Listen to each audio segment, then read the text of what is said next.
Hello there, ladies and gentlemen, viewers of My Media Prime Television. Welcome to your news magazine program, 90 Minutes in Africa, which comes up every Saturday from 1 p.m. to 2:30 p.m. here on My Media Prime Africa. We are broadcasting from the economic capital of Cameroon, Douala, in Central Africa.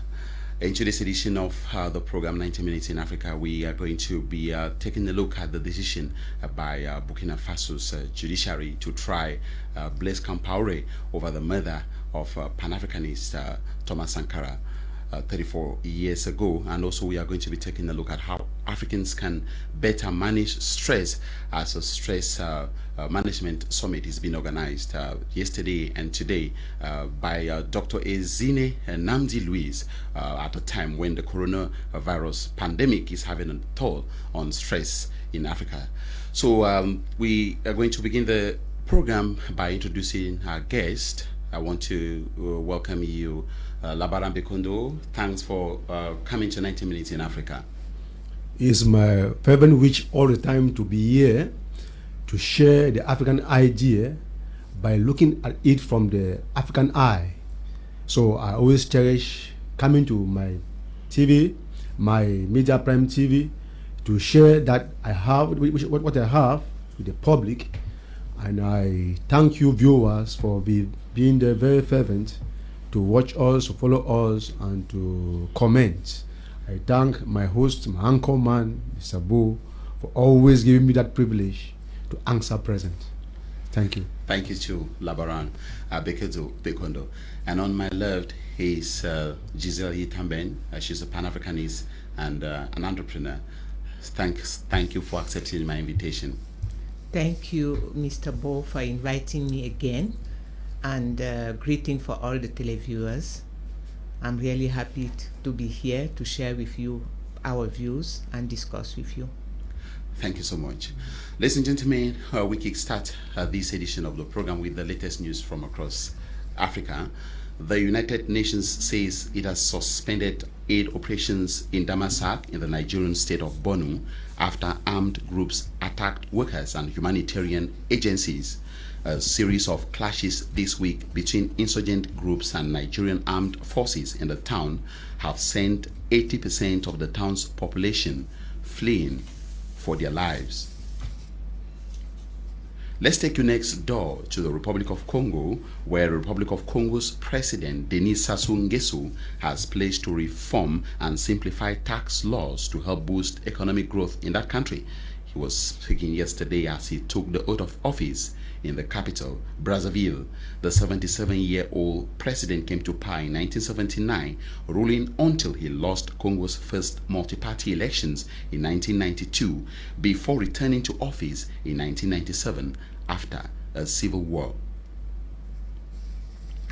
In Benin, one of Benin's opposition figures was taken into custody on Thursday. According to several sources, his arrest is linked to tensions that arose during the election period.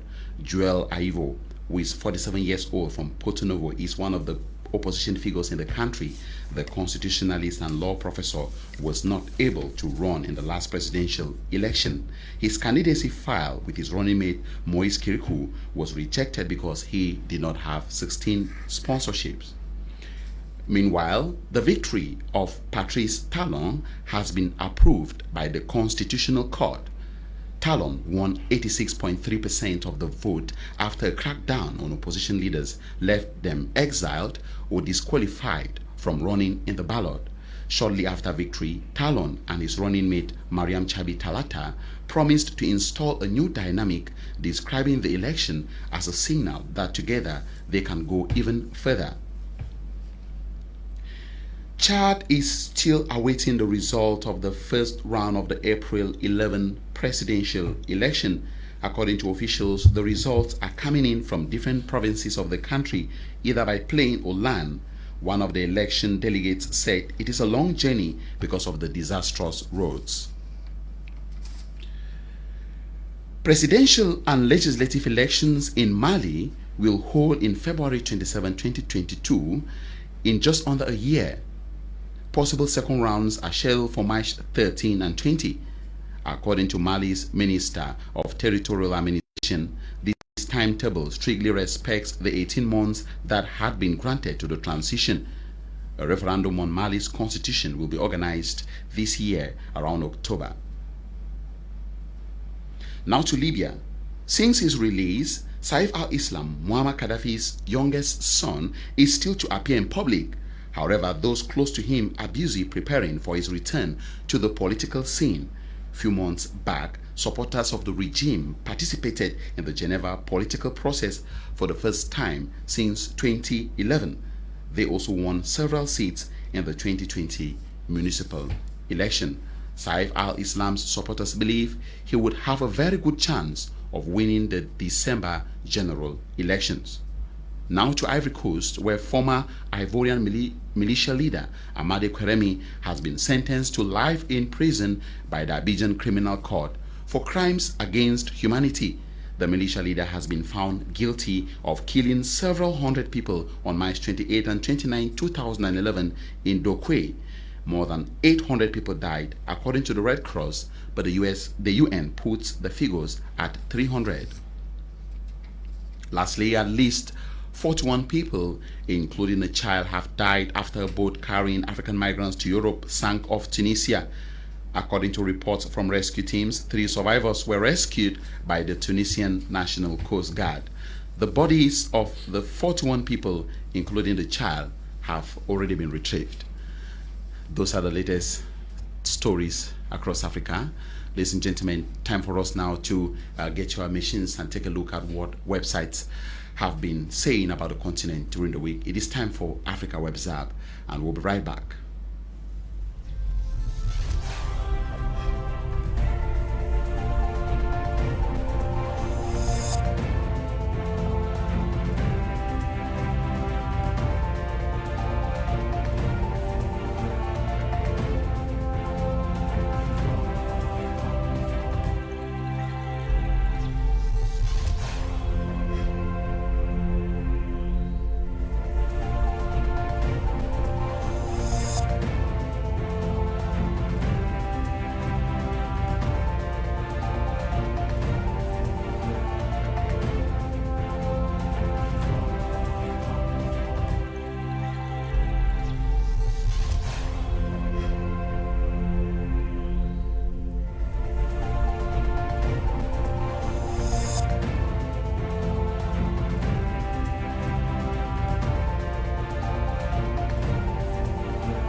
That was Africa Web Zap once more. Thanks for joining us. If you're just joining us, you're watching 90 Minutes in Africa, your Pan-African news magazine program, coming to you from my Media Prime Africa. LABARAN, BEKONDO, you listen to the news and you also watch the Africa Web Zap. I want to get your reaction on any story that caught your attention. What actually caught my attention was the blocking of the YouTube page of preacher TB Joshua over claims of gay cure. Then I begin to wonder what's actually happening in the world. Gay marriages in Africa are taboos. They are anthemic type of discussion. They don't even bring them up. So I don't know. I don't see the reason why his account or his YouTube link will be blocked. For what reason? So that story actually touched me. And again, the death of Siddiqui Abbas, the leader and commander of the 3 arrows in Central African Republic. As a crisis, I take personal knowledge with, because it's my field of study. That's what I'm writing on. That what happened to leaders who naturally just leave the stage. So that story touched me because it's part of my research. I'm carrying out those 2 stories. Okay, thank you.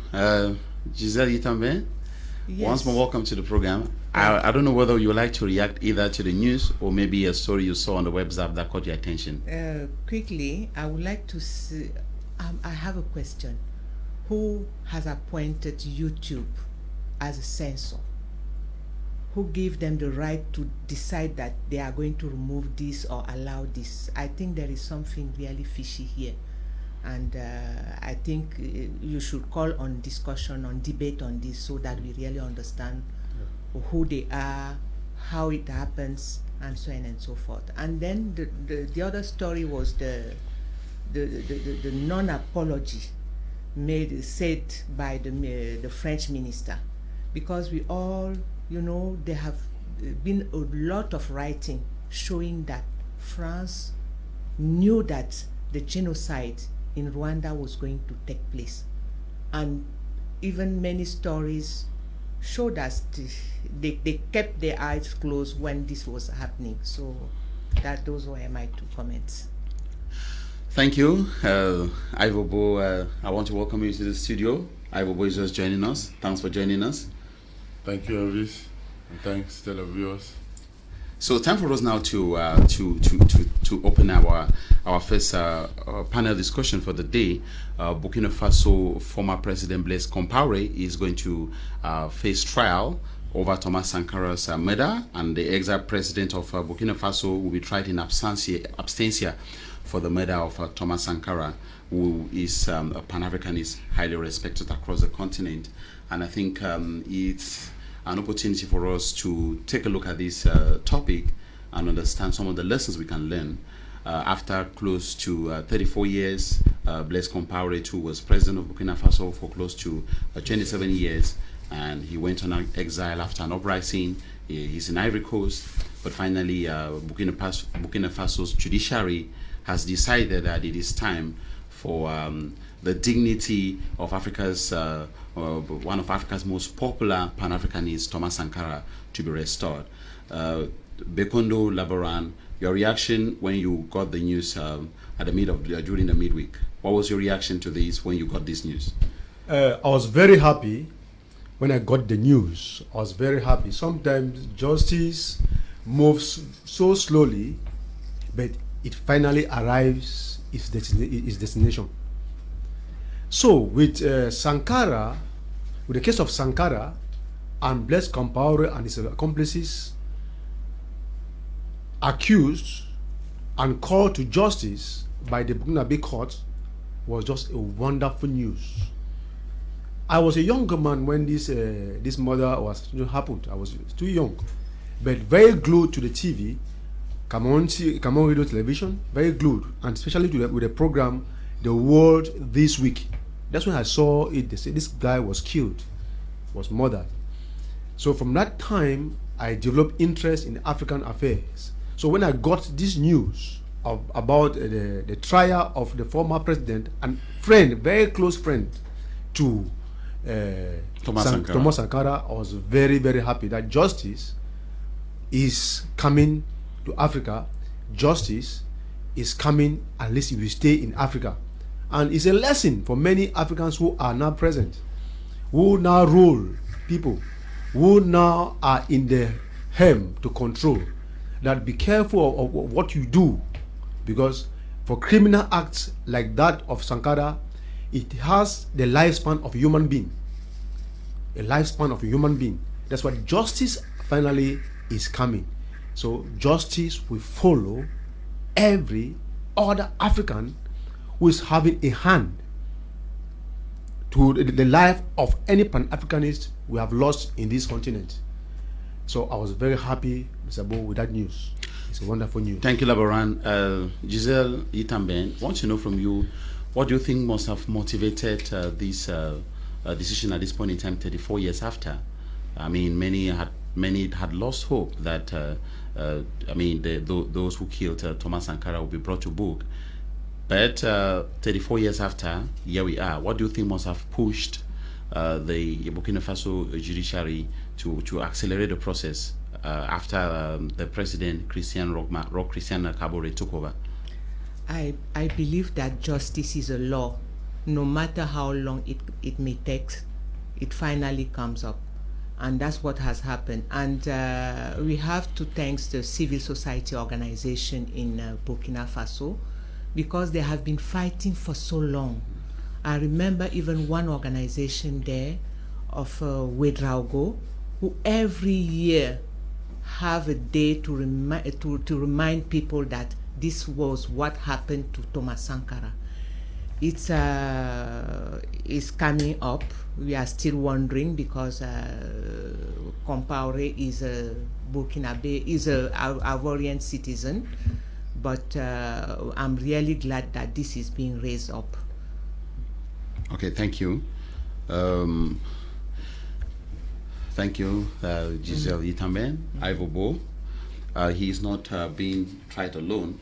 First of all, I want to first of all talk about the indictment. He's indicted for attacking state security, complicity in murder, and he is facing trial alongside 13 other people over the death of Thomas Sankara.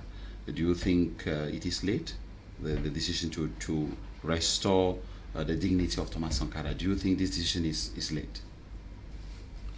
Well, I think it is late. For 34 years, what were they doing? Were they sleeping?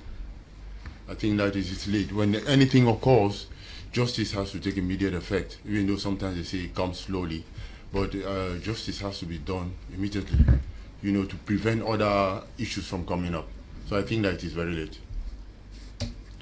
Thank you. And LABARAN BEKONDO, we know that Thomas Sankara and Blaise Compaoré were very close. They were very, very close. I want our producer to show the images of Thomas Sankara and Blaise Compaoré. They were very, very close. They were very close friends. And at the end of the day, Blaise Compaoré is accused of complicity in the murder of Thomas Sankara. What are some of the lessons African leaders can learn from this in terms of the kind of trust they can give to their close collaborators? There are a lot of lessons that could be learned from this episode, or this issue in Burkina Faso, a lot. You look at Blaise Compaoré, you look at Sankara, from the images, it tells you they were very close. And from research, we are told that the family of Sankara actually adopted Blaise Compaoré as a son in the family, part and parcel of that family. It can tell you, if you can see, it is clear that their relations go beyond friendship. It was a family. Yet, those who will kill you are those from within. He could do it so easily because he knew who he was, what he was doing, where he was at any hour. So it's a lesson for African presidents who are there, and even to us who man homes, that our enemies will not come from afar, but they are coming from within us. 34 years after, we are seeing the payback of Compaoré to his friend. A very sad end, a very sad page. So, trust, when you betray that, it takes ages or even centuries to amend it. And American Supreme Court Judge Jimmy Holmes once said that the human mind, once stretched by an idea, cannot regain its original dimension. The human mind, once stretched by an idea, cannot regain its original dimension.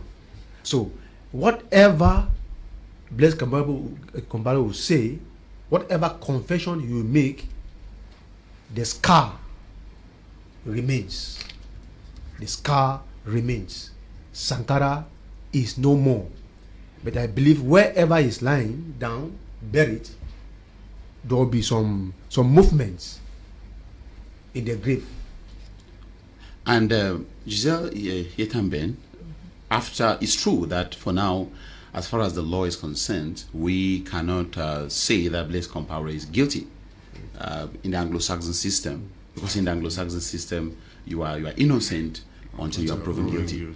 I think it is. I think that should also be the same in the French system, but not quite practical. Sometimes in the French system, it looks as if you are guilty until you have to prove yourself innocent. You know, but we still assume that Blaise Compaoré is still innocent, although accusing fingers are being pointed at him. Now, some other Pan-Africanists are coming up. We are having a new breed of Pan-Africanists being born in various countries across Africa. What are some of the measures they should take, especially the youths that are coming up as Pan-Africanists, some of the measures they should take to ensure that they don't end up as Thomas Sankara? I don't know if you can take any measure for the trust, because he needed to have this trust to be able to do the work he did. And what I would like to say here is that Sankara is not dead, because Sankara was out for a mission. And we have a responsibility to continue that mission. So each of us are guilty, could be guilty as his friend, if we have not been able to continue what he started. That's what the new Pan-Africanists are out to continue.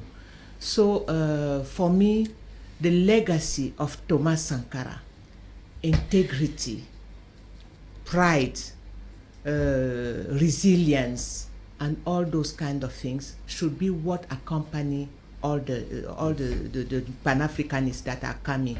Because no, it's hard to, you cannot protect yourself. As you said, this was a brother.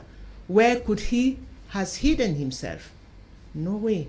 But it happens. But what is very, very immense is what we have seen that Thomas Sankara did to the country. He built, he changed the mentality, he did a lot of things. So us here today, how much are we continuing this battle? Thank you. And Ivopo, I think there is also one of the lessons that we can learn from this is also in relation to karma, in relation to payback time, that you could be happy that maybe you are doing what you are thinking of what you are doing is right. You could also I mean, have some opportunities, like even becoming president of the Republic for 27 years. But at the end, when we see the way Blaise Compaoré was removed from power after an uprising, to the extent that as former president of the Republic, he's running away from his country and is now based in Ivory Coast, seeking Ivorian nationality. Don't you think this is a big lesson for our African leaders who sometimes believe that they are demigods and they're doing all kinds of atrocities, committing all kinds of atrocities? Don't you think this is a big lesson for them that, oh, be careful, tomorrow you never can tell. The hunter tomorrow could become the hunted. Yeah, Elvis, that is really true.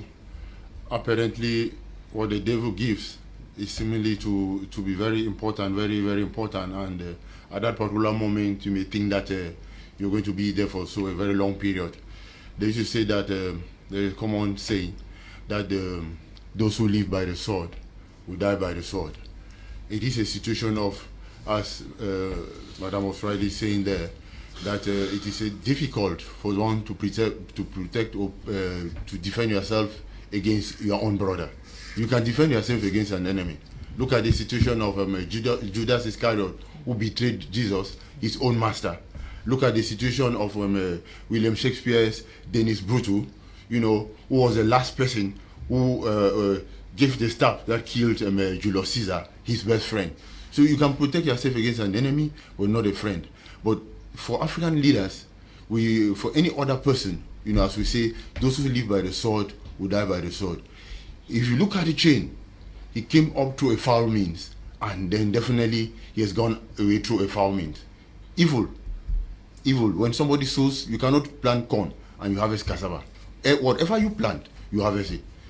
I hope it will be an eye-opener for many of the young Africans that are coming up, or the present leaders all over Africa, to see that the people that they put in their hands, leadership, it is an authority given by God. Jesus recognizes that. And when we are ruling either a nation or when people are given to you under your control, you have to make sure that you treat them with fair, you treat them with justice. Then whatever situation, if somebody is in power, again, legitimate in power, then the situation of coup d'etat, which constantly comes in Africa, is recurrent. We also have to be very, very careful that legitimate authorities should be respected. To sum it, when somebody, those who live by the sword, died by the sword. So whatever, if COMPAORE is being chased through a situation of an uprising, then definitely it is a seed that he sowed, which he is harvesting. And Bekondo, just to say to you that I wanted to react briefly to the fact that while in power, Blaise Compaoré refused that the corpse of the remains of Thomas Sankara be exhumed. You can imagine, I wanted to react to that and take a look at that in relation to what is happening to Blaise Compaoré right now. Now, Blaise Compaoré, as along other French-speaking African leaders, are well versed with the history of France. What happened in 1848 that sparked up a revolution in France was the bringing of the bones of Napoleon Bonaparte that were buried in the island of St. Helena in some island in South Africa. The exhuming of the bones of Napoleon Bonaparte. Now, in France, when that was done, it brought the people became nostalgic. They went back to the era of Napoleon Bonaparte and they saw what he did for France and they compare him, juxtapose him with the present leader at that time, and they discovered that if Napoleon Bonaparte was here, France would have gone higher than where it is now. So the bringing back of the bones of Napoleon Bonaparte into France to be given an official burial became a conscientization tablet for the people, and they saw that there was need for them to revolt against the government they had at that time. So if you see African leaders refusing the corpses of their predecessors to come back into the country, check them well. They are afraid. There's a message, that invisible message that they see, that the people don't see, with those things coming back into the country. It makes the people become conscious and the people to ask questions. But why? Yeah, what was this man doing? In his era, there were wonderful things. So it leads people to the streets. It brings a lot of political consciousness. That's why Blaise Compaoré was refusing not to come. We know people in Africa who kill people and they refuse that they should not be buried in that compound. Why? Because they fear that they will be seeing this person all the time. It's clear. So his refusal for the company to come in, he has a reason. And the reason, we know it already as part Afghanist. We know it.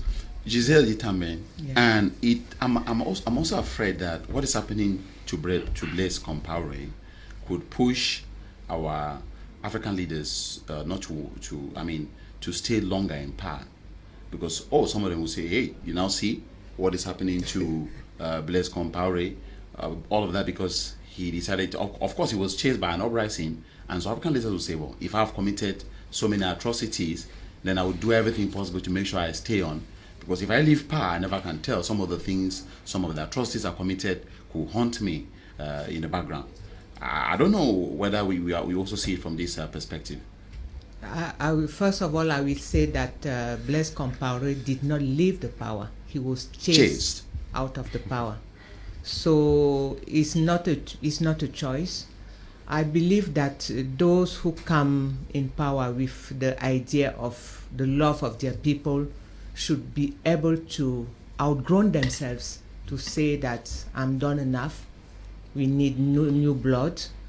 If they are not able to love their people enough to say, okay, let us allow others to come and show what is good for them, we don't know what can happen to their own destiny.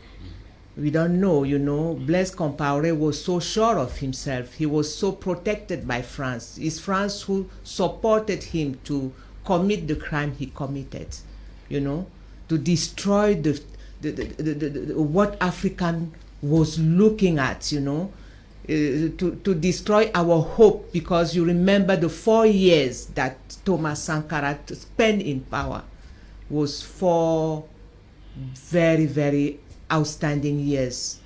Young people till today, you know that Thomas Sankara has been called the Che, the African Che Guevara, like Che Guevara. You know all the good things that he brought to the country. It was 4 little years, but he done a lot in 4 years. And this has remained till today. And as I keep on saying, our responsibility is individually and collectively to continue his mission. Am I wearing the dress that has been done by my people in my country? Am I eating the food that has been cultivated by my people in my country? That's how we keep the legacy. We keep Thomas Sankara alive, because Thomas Sankara is a sum of ideas. He's not the man that they shoot down. He's brought a series of ideas which should be our guideline to move forward. Before we dive deeply into to take a look at the legacy of Thomas Sankara by examining some of the things he did and what we can learn from that as Pan-Africanists nowadays, I would like you, Ivo, to react briefly to what is happening. The fact that Ivory Coast, where Blaise Compaoré lives, has been refusing the extradition request from Burkina Faso. You know, meanwhile, we are having a situation whereby African countries are instead supposed to come together and help in the restoration of the image of these Pan-Africanists. But we find a situation whereby Ivory Coast is no longer France, but we find it's Ivory Coast now blocking the extradition of Blaise Compaoré. I want to get your reaction on that. Actually, if I look at it as a situation of somebody escaping and then coming to seek security as a refugee, you know, generally in the international law, you know, refugees in any other countries, through whatever means, they have to be protected. Yeah, that's the way I look at it. So if Ivory Coast has to do that, if they are following that, you know, the right to protect an individual from a situation, then fine and good. But if it is an aspect of justice which has to be meted, then I think that they should rethink and allow him to face, you know, whatever case he has to face, because it's after judgment. Now the assessment is he is not, he has not been proven guilty. He has to be tried in court for a series of reasons. And you know, one of the things which is very greatly pertaining to the death of Thomas Sankara. What I want to throw very little, you know, light about what Muriel put there was about, it's not how long you stay in power, but how short. You know, when you stay very long in power, you outlive your usefulness. Now you become unproductive, and many other wrong things come. Look at the short time he was there. Then look at the situation of Paul Kagame down in Rwanda. Yes, in Rwanda. Then we also have this other man in is it Miguel down in Mozambique? No, Tanzania. The other man who recently died. Yes, Tanzania. Tanzania. Yeah. You know, very short time. Yes. So people should not cling to power. They should put short term of office, leave. You know, God did not build particular country for people, for individual. You know, nobody has a full right over a particular country. Leave. When your term of office offer, leave so that another person can come and help the development. So I think that Ivory Coast in following international institution, you know, refugees law has to do. They have the right to protect an individual who came to seek refuge in their country. That's the way I look at it. Labaran, I don't know whether I want to react to that. The kind of relationship, collaboration that truly exists between African states in this kind of situation, restoring the legacy of Thomas Sankara, who today is not only an icon to Burkina Faso, but is an icon to all Africans. So how can Burkina Faso and Côte d'Ivoire collaborate to facilitate this trial? Okay, in international law we say criminal law and proceedings are at the hearts of state sovereignty in criminal matters. But it is voluntary for a requested state to hand over someone ordered by the requested state. The state in which the person is found, the law has given that state a broad power, he can decide to do it or not. One of the aspect in international law that brings in cooperation between two states is extradition. It's extradition. But once a country discovers that the life of that individual, as per the human rights conventions, will be at stake back home, they have the right to not to cooperate. They have the right to cooperate. There are many principles in it, but now I'd like to go into it. But I'll just hold that one there. Now, if Blaise Compaoré is in Senegal, in Cote d'Ivoire, fine, and says he's a refugee, Article 1 of the 1951 Refugee Convention makes it very clear that if somebody who has committed a crime against peace, war, crimes against humanity, or serious non-political crime is a refugee in the country, he has the right to come back home for him to be tried. Has Compaoré committed those type of offenses? We're going to see it. We'll give him that international protection. Then we come back to look at the 1984 Torture Convention. If Blaise Compaoré, a national, may not be invoked to or refuse extradition concerning torture, but many states have refused to do that. So if Blaise Compaoré caused torture for what he did to Sankara, I see it as torture. So he ought to go back there to face justice, because this is an international convention. But now it will depend on if Burkina Faso was a signatory to that convention. Yeah. So if we go back to dig out to look at how Burkina Faso rectify these conventions, then he will come back home to be judged. If he is not a partner, he will be judged in absentia and condemned. Thank you, LABARAN BEKONDO, for those analyses. Thank you so much. I want you to react. I mean, you have something to say about that before we look at the legacy of Thomas Sankara, to remind our viewers about what he did, that we are really talking about him today.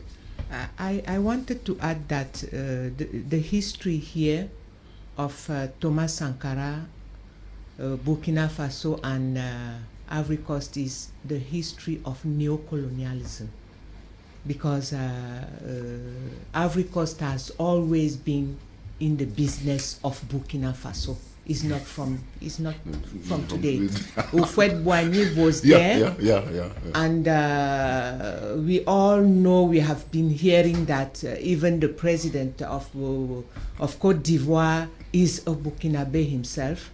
So it's a very complicated issue and a very complicated matter. That's what I wanted to add on what LABARAN said. Time for us now, ladies and gentlemen, to take a look at the life of Thomas Sankara. We're going to examine some of the things he did and how African leaders can learn from that. We know that Thomas Sankara vaccinated 2.5 million children against meningitis, yellow fever, and measles in weeks when he took over power. But also one of the things he did was he launched a literacy campaign which increased the literacy rate in the country from 13% in 1983 to about 73% in 1987. He built roads and railways, and so on and so forth. But I want to begin with you, LABARAN, before I come back to Ivo. One of the things he did, he sold off the government fleet of Mercedes cars, and he was using a Renault 5, one of the cheapest cars, for official service, and he urged his ministers to be using that car.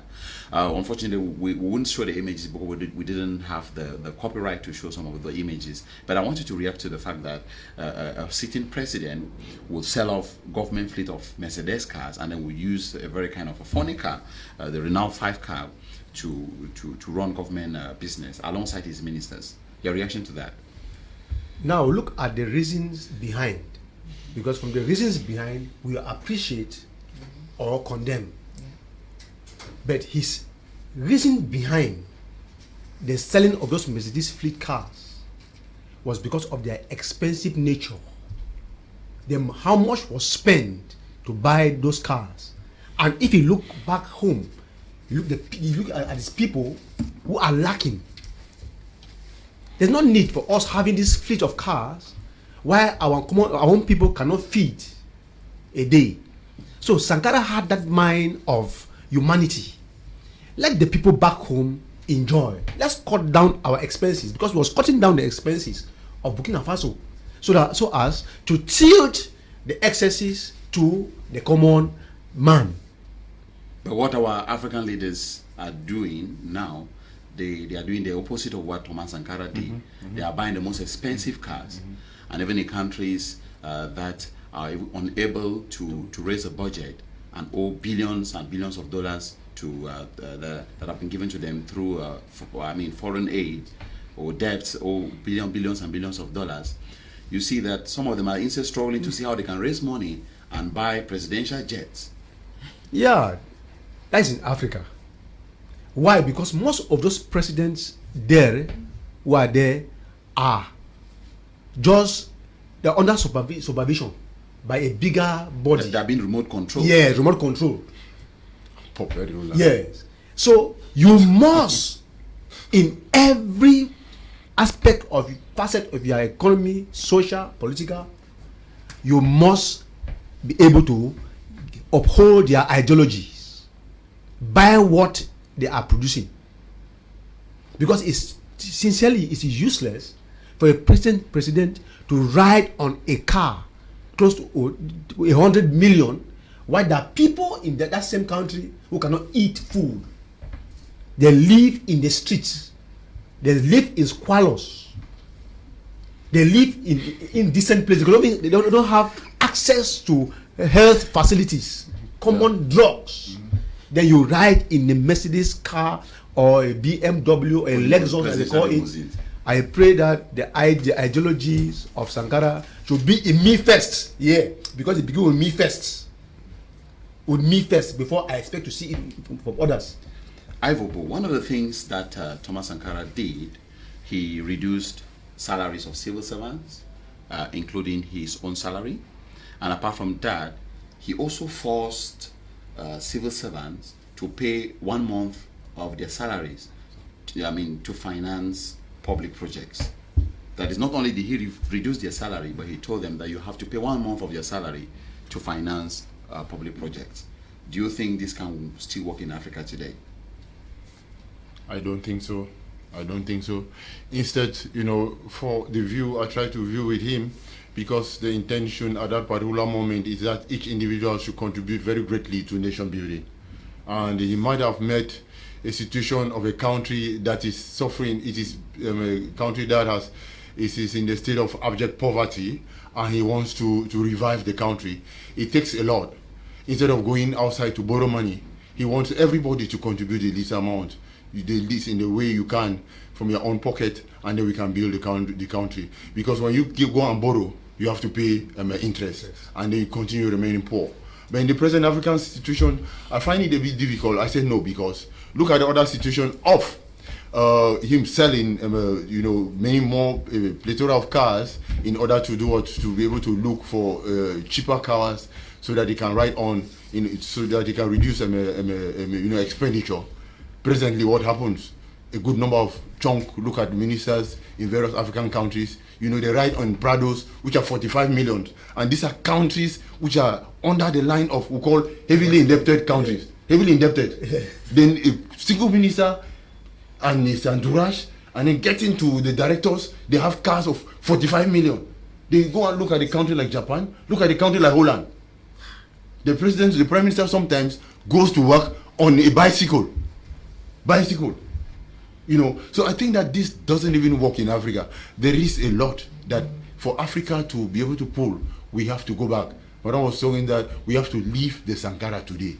And many people seem that, sometimes I used to sit down when I reflect, it is not an insult. I think that either a good number of these statements or advisors did not go to school, or they actually did not pass to school, or they didn't go to school. They went to or the school did not even go through them. Because there are issues you look at. We for many years, the institution of poverty. Poverty goes indoor. They spend money on. But we don't even have to analyze in cars, because you go to look at the each individual. Go to the various state contribution, civil servants, and then private in various communities. People working under government, they think that they are landlords. The appellation is civil servant, which means that you should be there as a servant. People go to work at what time? They go to work at what time? Then when they go to break, sometimes they spend 2-3 hours in break and then come back half closed. So we contribute to drop down the economy. Then and the little people who come, the few people who come to be able to see that they can boast that up, they look them as enemies. So I think that this, at the moment, it is a far-fetched idea in many African countries today. Okay, thank you, Ivo. Before LABARAN, I will come back to you to react on his net worth. But before I do that, I want to get to Gisele YITAMBEN, what Thomas Sankara did, especially to promote women. He appointed women to high governmental positions. He outlawed female genital mutilation, and he also banned polygamy. I don't know. There are so many other things that Thomas Sankara did for women that I wanted you to elaborate on. Yes, Thomas Sankara believed that every citizen is part of the community and should contribute, and he appointed very talented women at the highest position. And also I remember during the Women's Day, that day the whole country, the men led by their leaders, decide to go to the market and do the market for the women. He was full of humor. He loved his country, he loved his people. So he was part of the people. It was not, because when you were talking of the kind of car he was using, he used it because it was not produced by his people. For him, there was no need sending the money outside. I think he was even preparing his people to be able to produce that car tomorrow. Yeah. You see, through the education that he gave, through the health that he promoted in his own community. I think, as I'm continuing to say, for me, Thomas Sankara is not dead, and all the Pan-Africanists today should check inside themselves if they are following Thomas Sankara. If we are proving inside, because the battle is a long battle, is individual battle, is a community battle, but it's individual. We have to change in our own house, in our own self, to make sure that we strengthen ourselves to be able to be what Thomas Sankara was expecting us to be, to own back our own country instead of being outside begging. How can a country like Cameroon go and beg for his food while we have 3 seasons? Why can we go to a country like maybe Belgium or France to beg for food? We have 3 seasons. We should be the one nourishing them, you see? Why should they bring corn in this country? We have the land. Why should we import toothpick? Why should we import all these kind of things? We are absolutely blessed, because sometimes I hear people saying, oh, curse and so on and so forth. This is a country where when you finish eating a mango, you don't plant it, you just throw it in the trash, and the next day is growing. So why can we be poor today? We have been blessed underneath, on top, and everywhere. And today we are the poor of the poorest. I just don't understand. We have to see how, because what Thomas Sankara had in mind, it was building our self-esteem. And we in this country, we need to have our esteem to be the owner of our country, to be the owner of our wealth, because God gave us all. Thank you. And one of the things Thomas Sankara did, if you move around French African countries, you'll discover that when you get into an office, or people who run businesses or government offices, you will discover that there are people who always hang the image of the head of state, put the picture of the head of state behind, which is some sort of idolatry or like to show that they love him so much. And Thomas Sankara said this is nonsense, it shouldn't be done, and all his pictures should be removed from public places, because he said there are 7 million Thomas Sankaras out there. I shouldn't be worshipped as a god. I want you, Ivo, to react to that before I get to Labaran. The idea of people thinking that putting the picture of a president of the republic in your office means you love him so much. What is really the idea behind such act? The notion of putting pictures there, if Sankara should be able to refuse, I think I seem to agree with him. I seem to agree with him in that many people are hypocrites. They put on mask. They put on mask. When they put the picture there, as they are there to support, let's say, the head of state or the president of that particular country, they should be following his ideologies. If his ideology is rigor and moralization, in any aspect in their life, they should be following. You cannot find an institution where the picture of the head of state are there, and then people come to work very late. Then they leave work very early. They take government work as, they are very prompt to go and take salary, but they are not prompt in working. You find a good number of, kleptomaniacs, because a good number of civil servants, they are kleptocrats. They are suffering from what we call kleptocracy. People steal billions of money, go and keep now, which does not reflect, and hang the picture of the head of state, who is there, had the view to build up the country. You hang that picture, and you don't follow his view. That is hypocrisy. I think that there is no need to hang a view.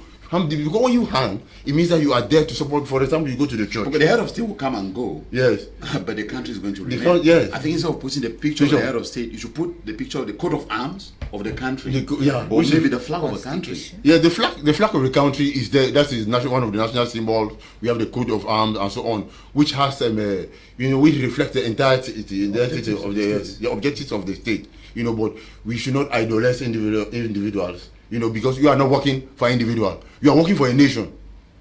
If somebody stands and says, I'm working for the head of state or the person who appoints me, then that person needs to go back to school. You are working for the nation and not for an individual. Labaran Bekondo, we are taking a look now at the net worth of Thomas Sankara, who is an icon across Africa today. He had a car, he had a car, 4 bikes, a guitar, a fridge, and a broken freezer. That is the net worth of Thomas Sankara. Your reaction to that? It's wonderful and it's surprising. You can count his properties.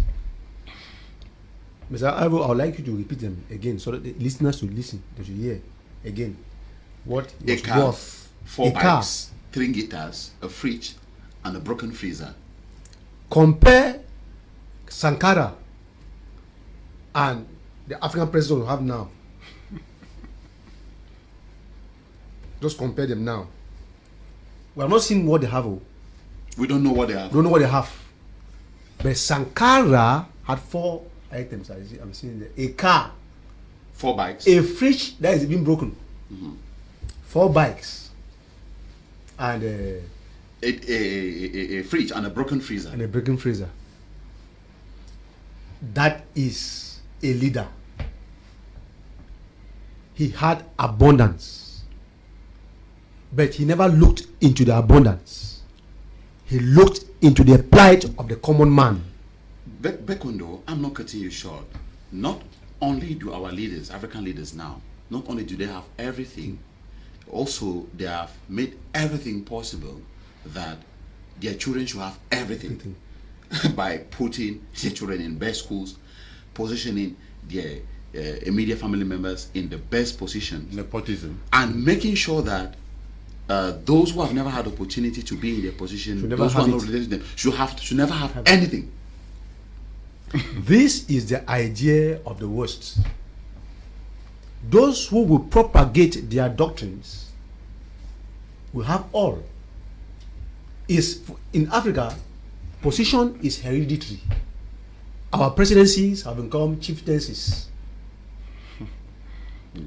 And it's funny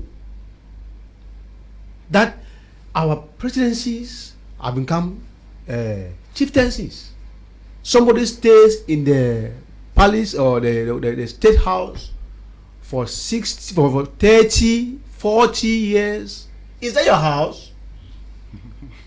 You stay there for 40 years. 50, they are going. Is that your house? Sankara, look, the 4 years, as Mama, the 4 years he lived was a 4 years pregnant with visions. Fulfilled 4 years. We have in Cameroon, let me just come say Cameroon, Article 66 of the Constitution talks about declaring assets. Yeah. Who have done that? Who have done that? You go to other countries in Africa, they have that same provision. Who have done that? The countries up there in the Maghreb, even though we look at them as example, who had done that to declare his assets. Sankara had a vision. He was a leader. There's a difference between a leader and a boss. Sankara was a leader and not a boss. That's the difference with African president now. Let me come to you now, Gisele, to talk about one thing that Sankara did. He promoted African dressing. He called on civil servants to wear the Faso Danfani, which was woven with cotton from Burkina Faso.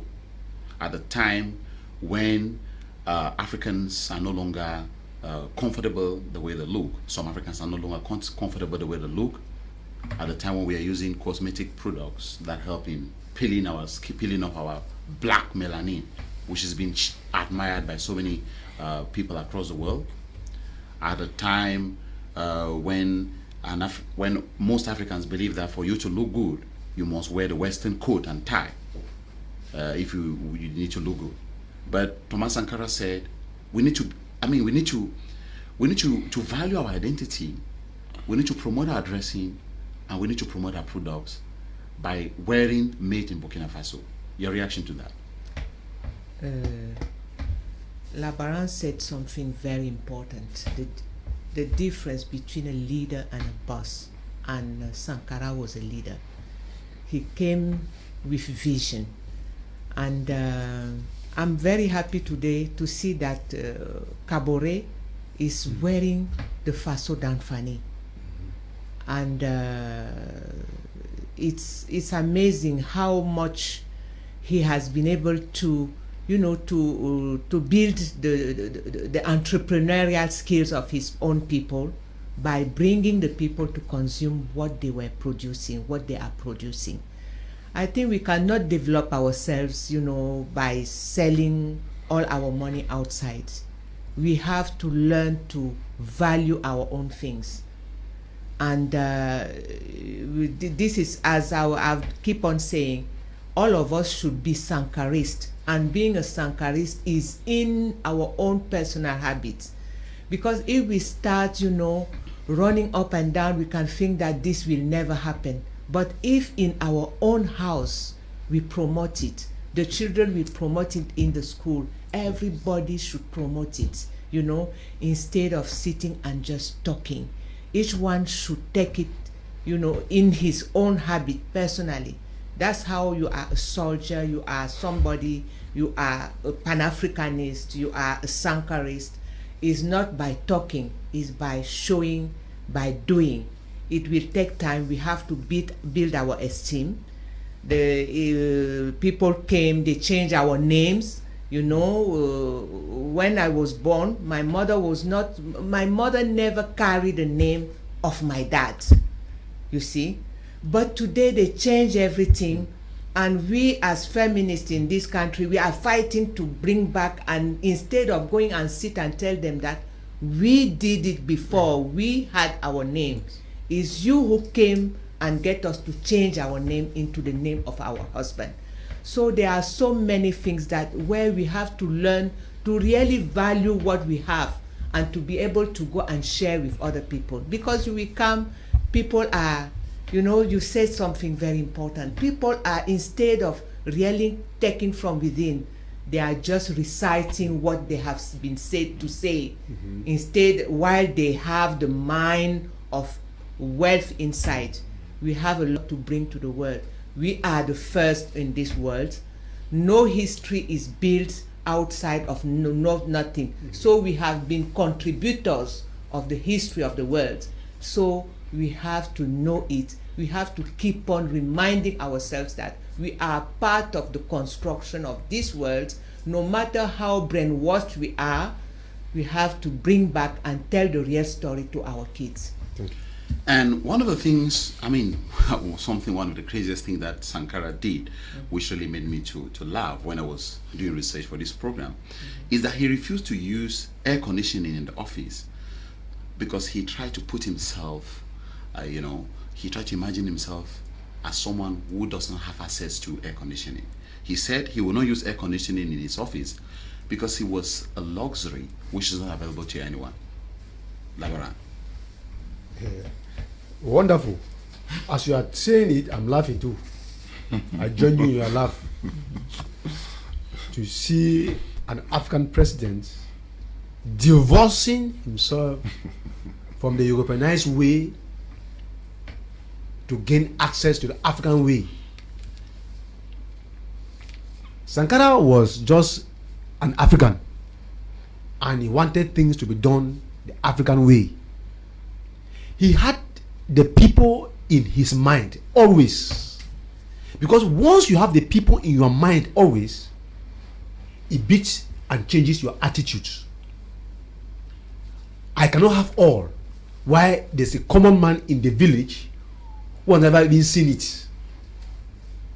So I should go through the pains the man in the village is going through. That's only how I will know the lessons and I'll be able to change things.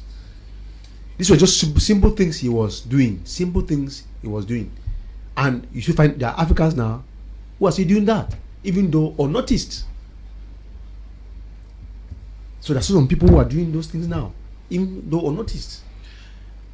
Before we take some messages that are coming in, some people are sending in messages. Before we take the messages, Sankara was against foreign aid.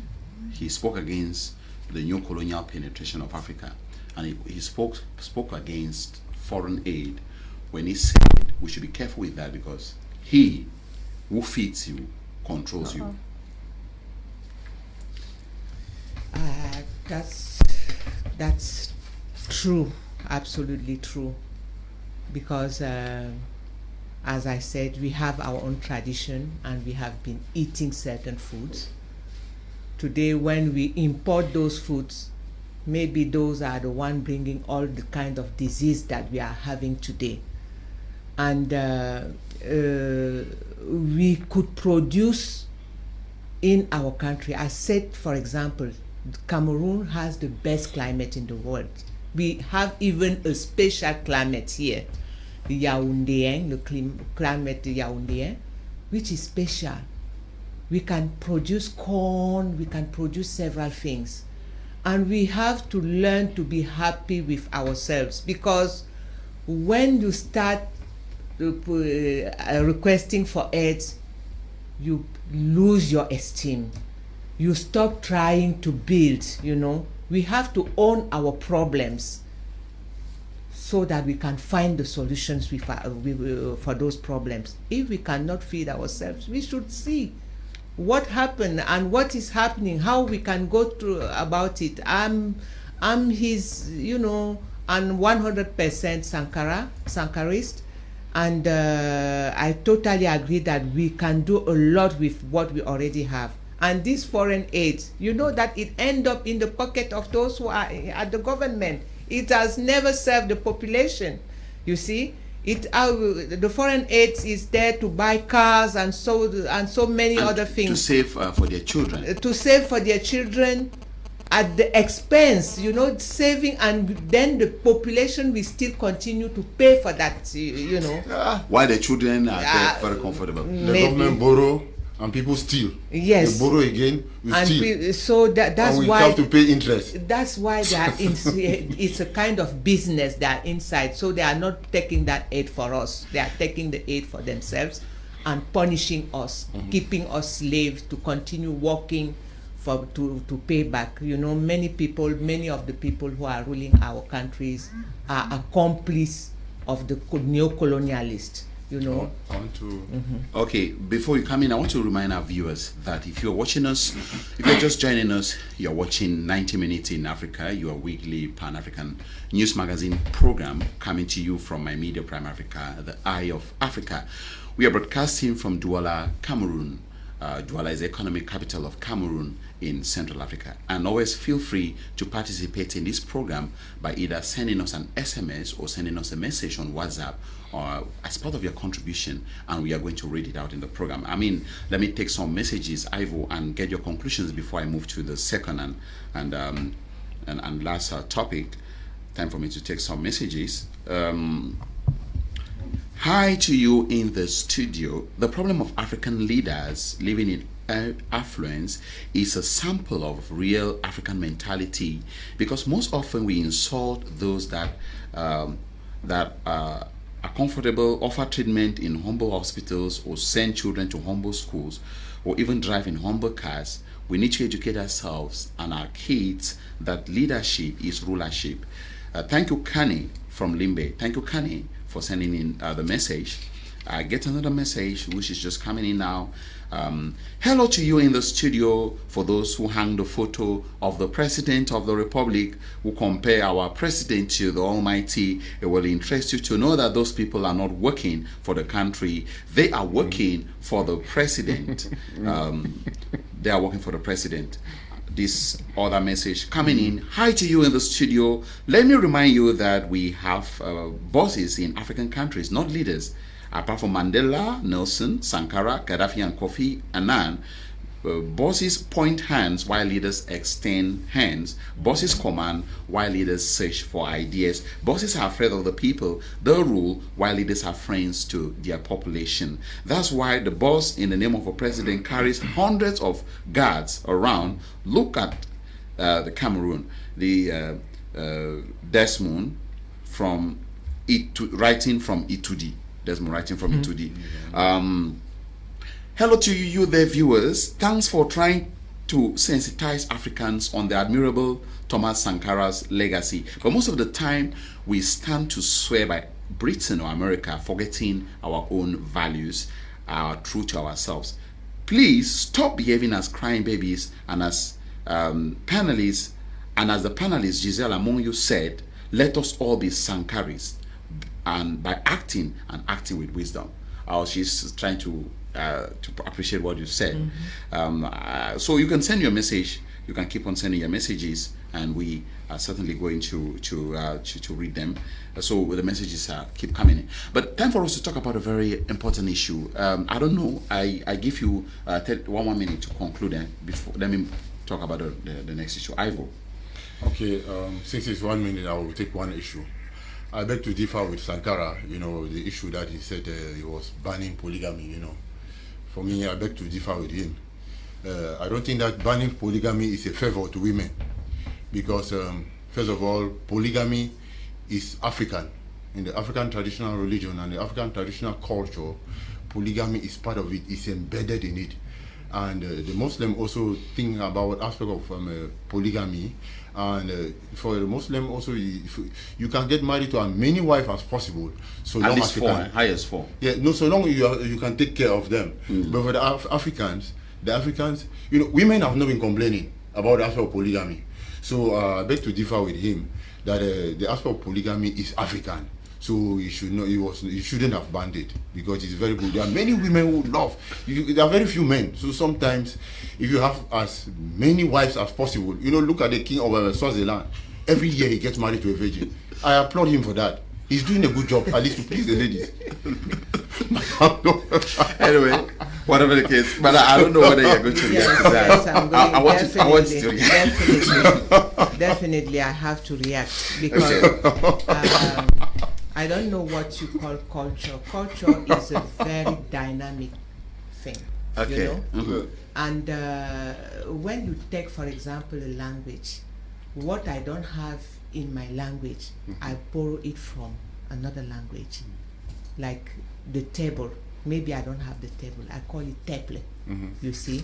So when you say polygamy is African culture, in the Bible you have, polygamy, so you should not call it African culture. And culture evolves. And at the Thomas Sankara period of time, he thought that this was not fair. And we women, we applaud him for that. Because he believed that everyone could put his energy in building the country instead of putting the energy to be fighting each other. Okay. He had a vision, not, I think we are going to organize, Ms. Ivo is just giving me inspiration that we need to organize another debate to talk about polygamy, the concept of polygamy in Africa. Thank you for that idea. I think I'm going to invite LABARAN. LABARAN, ladies and gentlemen, time for us now to talk about something very important, stress management. As you know, we are going through a lot in Africa at this particular point in time. We have wars, we have hunger, we have COVID-19. People are losing their jobs. It's a terrible situation, and so many people, I mean, the number of deaths just keeps increasing, some due to illnesses, some due to stress, and how can we better manage the situation? Dr. Ezine Namdi Louise, a medical doctor, she's a medical practitioner, and also a stress management expert, has organized what she called the Africa Stress Management Summit, which has been holding held yesterday, and today is the second day of the event, whereby they are trying to sensitize Africans on how to better manage their stress. Because I bet you, no matter how engaged we are, if we want to be Thomas Sankara, if we want to build our continent, if we are stressed up, if we are sick, it will be very, very difficult for us to achieve this objective. So I'm going to now be joined live from Qatar by Dr. Namdi Ezine Louise, who is joining us from Qatar to talk about this stress management. Dr. Namdi, I want to know, can you tell me the idea behind the Africa Stress Management Summit? What do you seek to achieve by organizing this summit? The Stress Management Summit Africa was born out of a passion to increase awareness on the dangers of stress overload in Africa.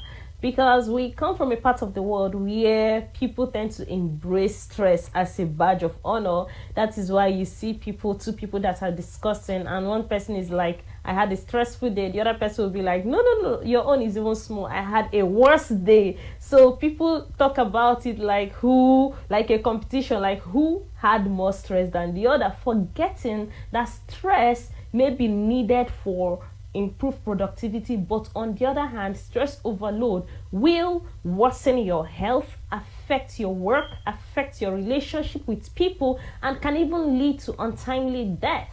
So the essence of this summit is to increase the awareness of the dangers of stress across Africa, and also to show you the opportunities, the various options that are there to help you manage your stress. That is why we are hosting this summit, and we are actually hosting the second annual Stress Management Summit Africa. The first one was last year, April 2020, which we still have available on our YouTube channel. Thank you, Doctor. But it appears to me that apart from stress, we have another illness, which is depression. Most of the time, we don't hear people talk about depression in Africa, but it seems to kill. So, based on your research, what is the impact of depression on Africans? Depression is actually considered a silent killer in Africa because of various factors. Number one, we don't have enough training to help us identify depression in ourselves or in other people. Okay, the knowledge isn't there enough. That is why you see the word depression is being thrown around loosely, to the point that someone that is just sad would say, I'm depressed. So to the point that we don't even know who really needs help or who is just sad. Okay, so that being said, we need more education to help people understand what it means to be depressed. And let me just say it here. Some symptoms of depression that you should know is persistent low mood for at least 2 weeks, feeling of worthlessness, feeling of guilt, feeling that there is no reason to keep living, or you're losing interest in things that usually interest you, you tend to isolate yourself because you don't want to associate with people anymore. You're losing your sleep, you're losing your appetite for food. So these things are some of the symptoms of depression you should be aware of. So when you notice somebody that is like this, somebody that used to love certain things and all of a sudden they don't anymore, so that means the person may need help. So I was talking about factors. One, I talked about poor knowledge amongst people. Now, secondly, not all of us have the listening culture. In fact, most people, or rather everybody, have their own situations, to the point that if you're telling somebody your problem, the person is listening to you so that you can hurry up so that they can tell you their own problem. So that's where you're not even getting help. Okay, but if we can imbibe the listening culture to understanding what people are actually insinuating, are they silently screaming for help? Because there are times that somebody may be saying one thing, but their behavior or their non-verbal communication is actually saying another thing. So ability to understand this will go a long way in helping us. And then thirdly, not everyone thirdly, the problem with help, with getting help, may be an issue. Not all of us know where to get help when we are depressed. Most people don't know across Africa. But the good news is that mental health awareness is on the increase, and I'm so happy for that. And it's been on the increase in Africa. And now the fourth challenge here is that when people hear about mental health, they usually associate it with somebody being really psychotic, that somebody being mad. Unfortunately, that's not the case. That is why people that are depressed or people that have any mental health issue find it difficult to own up because of fear of being stigmatized. Okay, so when you notice all of this, you find out that so many people are dying silently in depression, because severe depression is a risk factor for suicide. Okay, apart from that, it can make you to function suboptimally because you've lost interest in things of life. So your work will be affected, relationship with people will be affected. In general, your quality of life will be affected. Okay, so that being said, depression is a serious problem in Africa and also a silent killer that needs to be tackled as urgently as possible. Dr. Namdi, where are some of the areas in Africa, in terms of zones, where the problem of depression and stress seems to be more serious? Can you give us an idea about some of the zones in Africa where the problem of depression seems to be more serious, so that we can be able to look into that? Talking about zones where stress seems to be more compared to others, I wouldn't want to categorize stress according to the severity of stress according to zones, because stress is individualized. This is what I mean.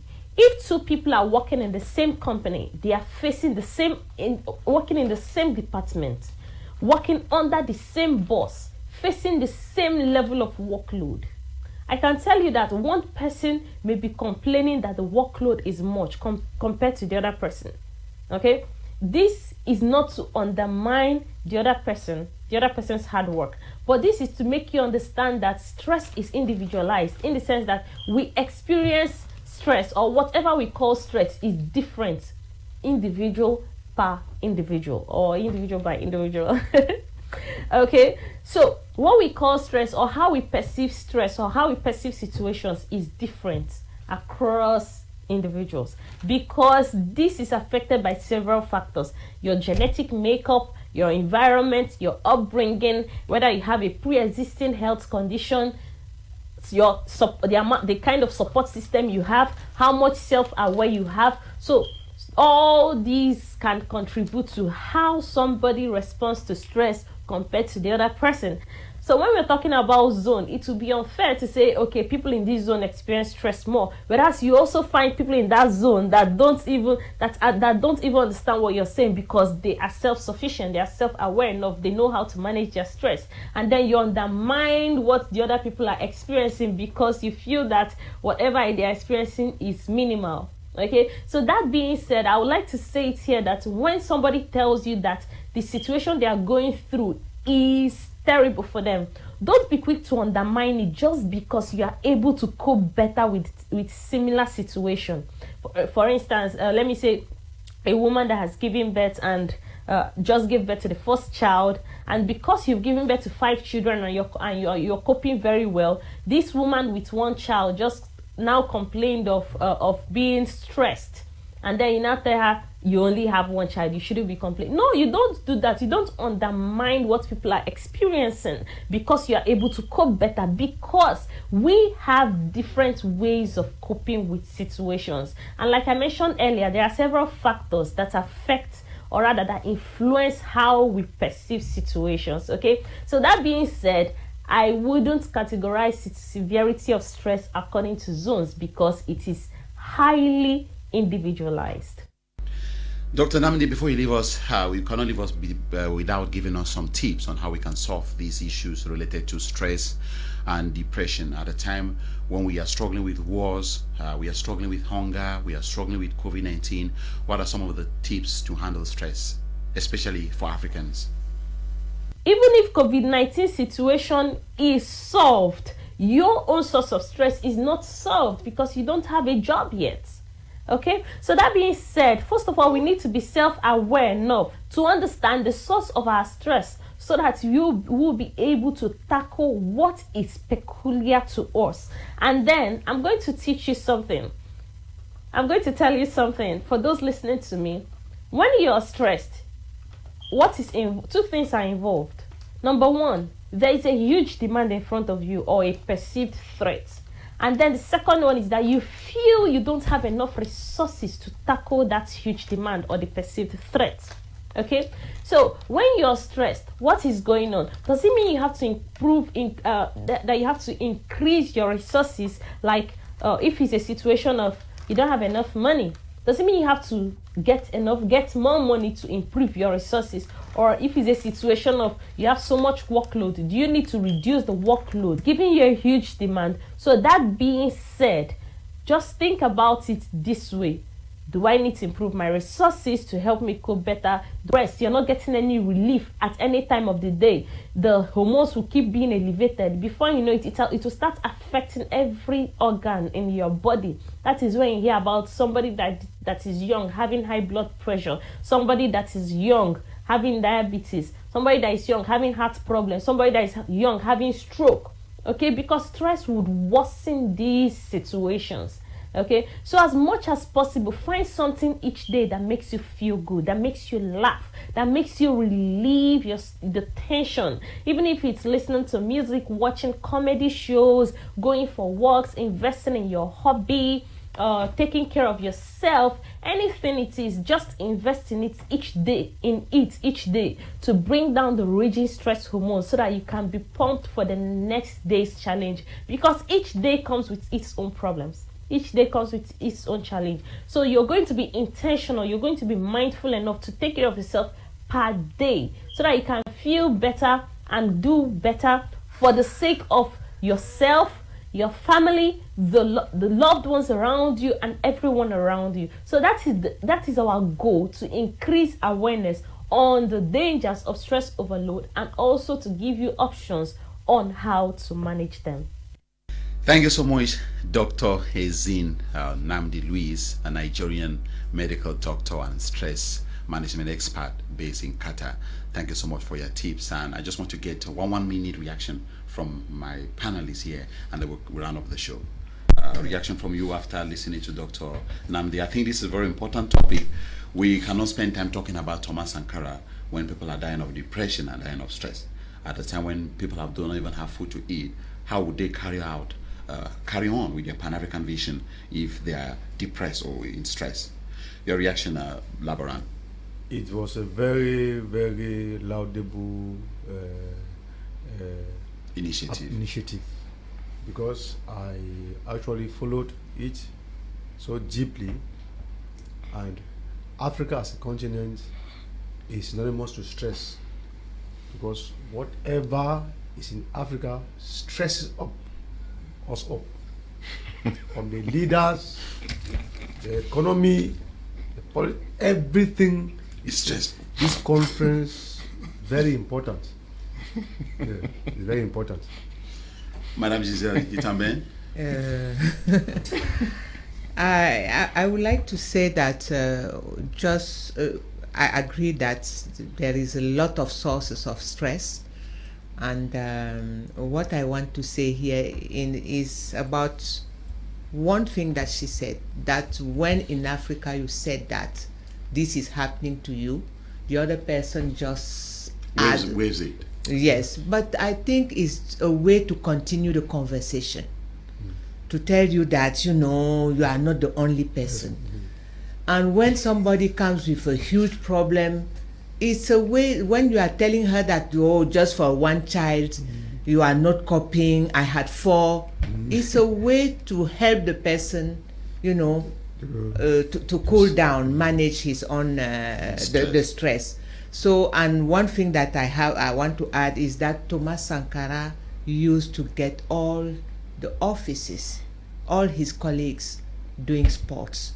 So that was his own way to, you know, to get people to manage their stress. So. Thank you, Madam Gisele. Boh, you have 1 minute. I read the book titled The Mirror by Walter Trobisch, where a young girl moved into the office and she was stressful and wanted to seek the counsel of Trobisch, and he sent her away. And the following day, to summarize, he was driving and he saw the girl in the gutter dead. So that reflected that he said, if I would have listened to that girl.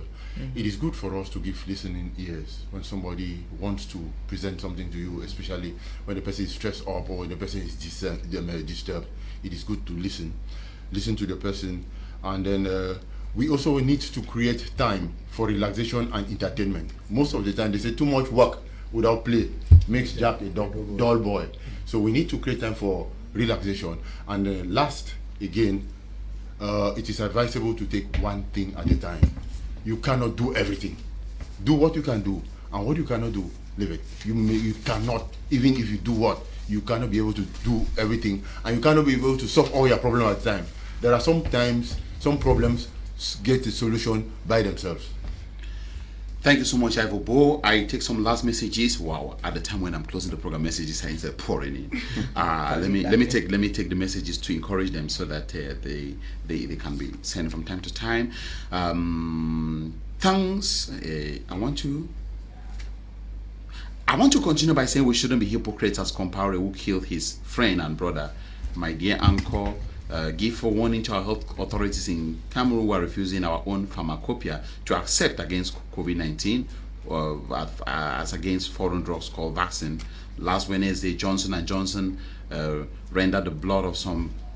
It's a very, very long message. I'm sorry that I'm going to read it during the next edition of the program. Meanwhile, if you have any suggestions that you want to give, you want to also be part of the show, we are very, very open. Just write to us using the WhatsApp number. We also encourage women to participate, like Madam Gisele YITAMBEN. You know, it makes the program more lively. We encourage women to participate and be part of our panel from time to time. Ladies and gentlemen, on behalf of the entire crew, we want to thank Gisele YITAMBEN. She's a Pan-Africanist and an entrepreneur.